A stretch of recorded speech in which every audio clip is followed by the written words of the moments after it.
ខ្ញុំធ្វើការងារស្ម័គ្រចិត្តដោយសារតែខ្ញុំជាអ្នកដែលចូលចិត្តធ្វើការងារជាមួយនឹងសង្គមហើយនឹងការអភិវឌ្ឍហេតុផលមួយទៀតគឺថាខ្ញុំចង់អភិវឌ្ឍជំនាញរបស់ខ្លួនឯងដូចជាជំនាញខ្លះខ្ញុំមិនអាចរៀននៅសាលាបានដូចជាការតាក់ទងជាមួយអ្នកដទៃការធ្វើការយ៉ាងណាឲ្យចុះសម្រងគ្នាឲ្យការងារនឹងទៅមុខដូច្នេះហើយខ្ញុំក៏ធ្វើការងារស្ម័គ្រចិត្តចាប់តាំងពីចូលមហាវិទ្យាល័យរហូតដល់ឥឡូវភាគច្រើនគឺគេតម្រូវឲ្យយើងមានវាថាការងារពេញម៉ោងអញ្ចឹងយើងអត់មានពេលសម្រាប់យើងទៅធ្វើការងារពេញម៉ោងពីព្រោះយើងរៀនពេលព្រឹកហើយអញ្ចឹងវាមានតែពេលថ្ងៃឬក៏ពេលអីសម្រាប់យើងរៀនអញ្ចឹងយើងចំណាយពេលវេលាហ្នឹងទៅធ្វើការងារស្ម័គ្រចិត្តដើម្បីបណ្ដុះបណ្ដាលខ្លួនឯងហើយក៏ជួយនៅក្នុងសង្គមយើងដែរបងវាបានជួយឲ្យសង្គមនឹងរីកចម្រើនវាធ្វើឲ្យសង្គមនឹងស៊ីវិល័យវាធ្វើឲ្យសង្គមនឹងមានរបៀបរបបវាជួយខ្លួនយើងនឹងឲ្យរីកចម្រើនផ្នែកសតិអារម្មណ៍ហើយនឹងផ្នែកការងារដែលយើងធ្វើនោះ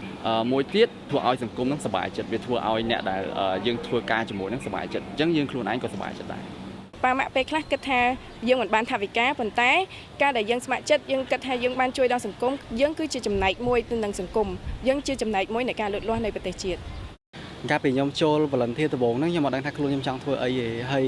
នៅពេលដែលខ្ញុំធ្វើការ volunteer ទៅចាប់ផ្ដើមរកឃើញថាខ្លួនឯងចូលចិត្តធ្វើអីហើយចង់បន្តការងារអីនៅពេលអនាគតរដ្ឋាភិបាលគាត់ត្រូវការប្រជាត្រូវការចូលរួមហើយខ្ញុំ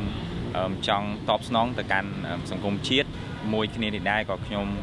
ចង់រួមចំណែកនៅក្នុងការអភិវឌ្ឍជាពិសេសគឺវិស័យអប់រំនឹងទាំងនេះគឺជាមតិយោបល់របស់សិស្សនិងនិស្សិតដែលបានចូលរួមក្នុងការងារស្ម័គ្រចិត្តក្នុងន័យអភិវឌ្ឍខ្លួនគាត់ផ្ទាល់ព្រមទាំងសហគមន៍របស់ពួកគាត់ដោយនេះហើយអង្គការស្ម័គ្រចិត្តសហប្រជាជាតិប្រចាំប្រទេសកម្ពុជាកំពុងតែធ្វើការសិក្សាស្រាវជ្រាវមួយអំពីទំនាក់ទំនងរវាងការងារស្ម័គ្រចិត្ត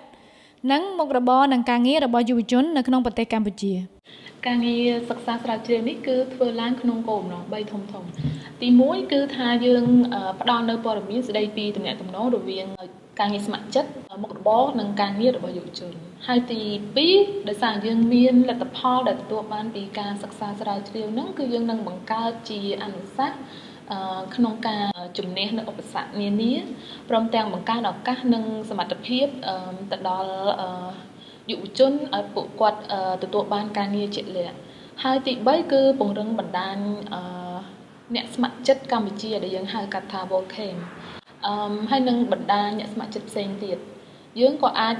បង្កើនសមត្ថភាពនិស្សិតកម្ពុជាឲ្យគាត់ចេះនៅដំណើរការស្ទាបស្ទង់មតិដែលមានដូចជាការចុះព័ត៌មាននៅតាមមូលដ្ឋានផ្ទាល់ហើយនឹងការវិភាគទិន្នន័យប្រសិនបើស្ថាប័នរបស់លោកអ្នកមានបទពិសោធន៍ក្នុងការគាំទ្រការងារស្ម័គ្រចិត្តនិងមុខរបរនិងការងាររបស់យុវជន